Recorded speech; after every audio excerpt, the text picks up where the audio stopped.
Nature égale futur. L'arbre sauveur. Parmi les différentes stratégies naturelles pour piéger le dioxyde de carbone, une étude européenne, en s'appuyant sur les travaux du professeur Eric Verrecchia, a mis en avant les capacités de certains arbres dits oxalogènes, comme l'iroko que l'on trouve au Cameroun et en Côte d'Ivoire. Ces arbres transforment en effet le CO2 en une dalle de calcaire sous le sol.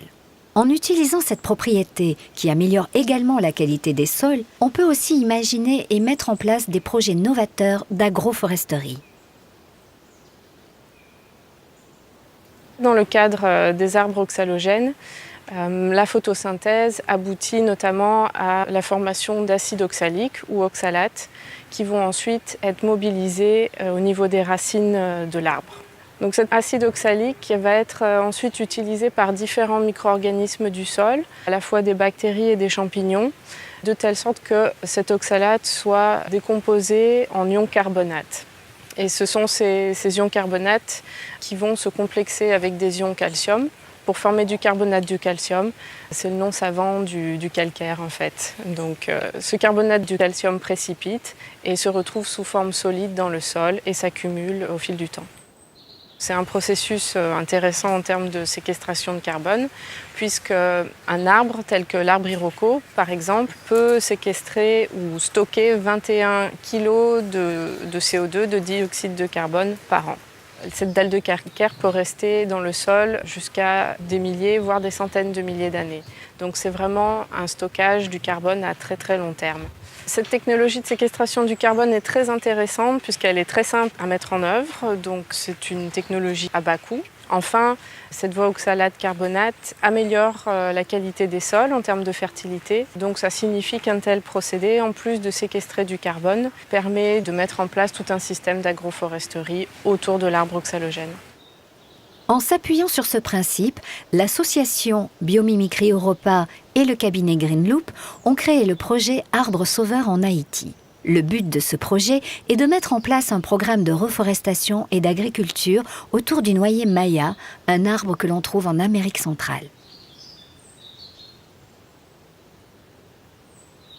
Donc nous, étant une association, on s'est dit, tiens oui, c'est vraiment intéressant, c'est s'inspirer du vivant, s'aider du vivant, carrément faire de la bioassistance avec les arbres pour faire une agriculture qui marche mieux sans apport extérieur chimique. Et en plus, ça fait planter des arbres, et des arbres dont on sait qu'ils ont un effet sur le climat.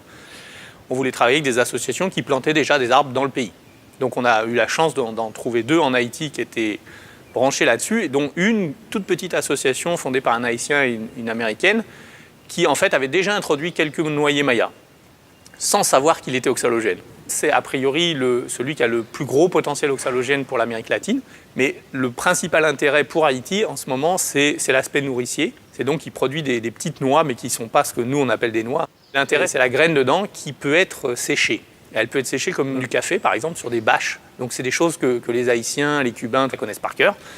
Et une fois qu'elle est séchée, elle peut être réduite en farine. Et une fois qu'elle est réduite en farine, elle peut être utilisée dans tous les plats que les gens du coin connaissent. On incite plutôt à ce que ce soit les femmes qui prennent les arbres, qui suivent la formation et qui s'en occupent autour de la maison. Parce que c'est là qu'on peut, par exemple, donner un tout petit peu d'eau à un jeune arbre qui en aurait besoin. On les incite à avoir maximum 5 à 10 arbres dans leur jardin en disant, de toute façon, si vous arrivez à les élever, ça suffira pour vous. Alors, les bénéfices pour les Haïtiens, au niveau des arbres, Haïti, c'est une des contrées les plus touchées par le déboisement. Premier résultat, puisque c'est un programme de reforestation, c'est donc 100 000 arbres à peu près plantés en plusieurs vagues. Et là, en début 2015, donc un peu plus que 3 ans après les premières graines plantées, qui ont été plantées fin 2011, on a eu les premières graines. En fait, donc il y a un arbre qui a été planté fin 2011 qui donne déjà des graines. Et ça, c'est complètement incroyable. C'est un coup de cœur de l'arbre qui s'est vraiment très bien adapté au terrain haïtien. Et donc maintenant, on commence à avoir des graines haïtiennes. Et les Haïtiens peuvent voir que l'arbre donne des graines et les manger. Cette approche biomimétique, basée sur la connaissance des écosystèmes et adossée localement à des principes de l'économie circulaire, permet à la fois de stocker du CO2, de nourrir des populations et de lutter contre la déforestation.